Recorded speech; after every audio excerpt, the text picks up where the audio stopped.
কিসের মধ্যে দিবেন? বোতলে? কি বোতলে দিবেন? হ্যাঁ বোতলে দিবেন। তাইলে কিসের মধ্যে? ডোগার উপরে। ডোগার উপরে দিবেন, আটকে দিবেন, ডোগার উপরে বসাই দেন। কাঠবিড়ালি কি আলু খায়নি? কাঠবিড়ালি আলু খায় বলে তো আলু দেন, না তো দিতাম অন্য কিছু দেন না? অন্য কিছু খায় আলু খায়।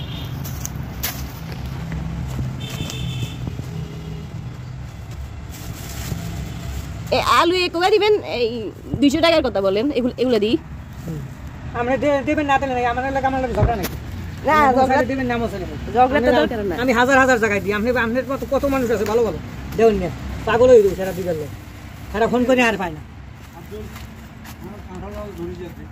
কাঁঠাল ধরে না তো বাবা, এটা তো ধরে না।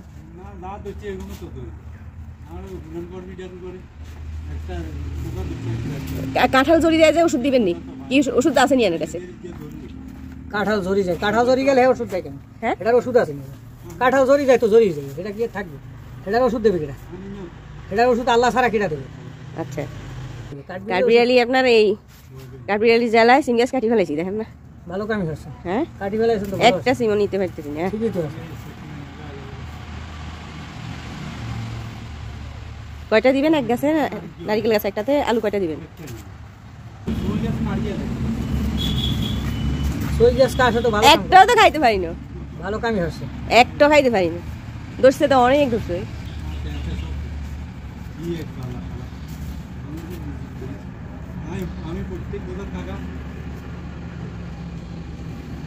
আপনার বাড়ি কোথায়? হ্যাঁ, এই যে এই লোকটাকে আপনারা দেখতেছেন, এই লোকটাকে কিন্তু আমি চিনি না, এই প্রথম দেখছি, মানে চিনিও না জানিও না। বাবা নিয়ে আসছে আমার যে বাড়িতে অনেকগুলো নারিকেল গাছ আছে না, তো বাবা দেখে যে আমি নারিকেল খাইতে পারি না, কাঠবিড়ালি নারিকেল খাই ফেলায়।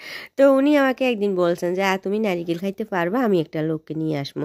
উনার কাছে নাকি বাবা 1 সপ্তাহ চাইতে বেশি ফোন করে করে ওনাকে পাইতেছেন না। উনি চর এলাকায়, ওই যে বাবা শ্বশুরদের এলাকা চরে, ওই এলাকায় নাকি কাঠবিড়ালি তাড়াইতে পারছেন। এরকম গাছের উপরে উঠে উঠে নারিকেল দিয়ে গাছ টাছ পরিষ্কার করে দিলে তারপর নারিকেলও ধরে, আবার কাঠবিড়ালিও থাকে না। তো এই কারণে ওনারে নিয়ে আসছে। তো আমি ঘরে ছিলাম উনি যখন আসছেন, বাবা কিন্তু ওনার পিছনে চেয়ারে বসে অনেক হাসতেছে। উনি বাবাকে বলতেছেন যে আপনার মেয়েটা অনেক বেশি চালাক, অনেক বেশি বুদ্ধিমতী। তা উনি কিন্তু আবার জানেন না বাবা যে আমার শ্বশুর, উনি ভাবছেন যে আমি বাবার মেয়ে।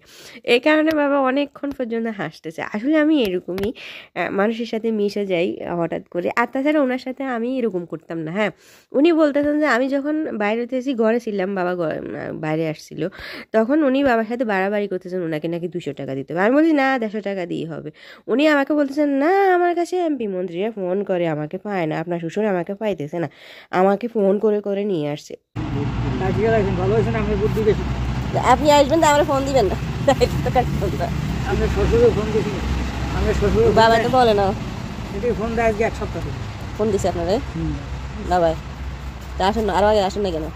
কাম আছে না, কাম তুই আই কেমন? আচ্ছা, অন্য কাজও করেন? অন্য কাজ করবো, শুধু এই কাজ করি। আচ্ছা, অন্য কাজও করি। যাই হোক, উনি কাঠবিড়ালির জন্য একটা রেসিপি তৈরি করছেন, সেটা আর বললাম না আর কি। তো এটাও উপরে দিয়েছেন। আর গাছটা এরকম দেখতেছেন না, এখন এত সুন্দর করে পরিষ্কার করছে, আমি এরকম আর আগে কখনো দেখিনি এত সুন্দর করে গাছ পরিষ্কার করতে। মানে টাকার পরিমাণ 200 টাকা নিচে, ঠিক আছে, ওনার কাজটাও ভালো আসলে। তো যাদের যাদের কাঠবিড়ালি সমস্যা আর গাছটা আছে এরকম আগাছা টাগাছা আছে, তারা ওনার ফোন নাম্বার নিতে পারেন। উনি আসলে খুবই ভালো ভালো কাজ করেন, আমার অনেক পছন্দ হয়েছে, যদিও ওনার সাথে অনেকটা মজা করছে, কিন্তু ভালোই লাগছে।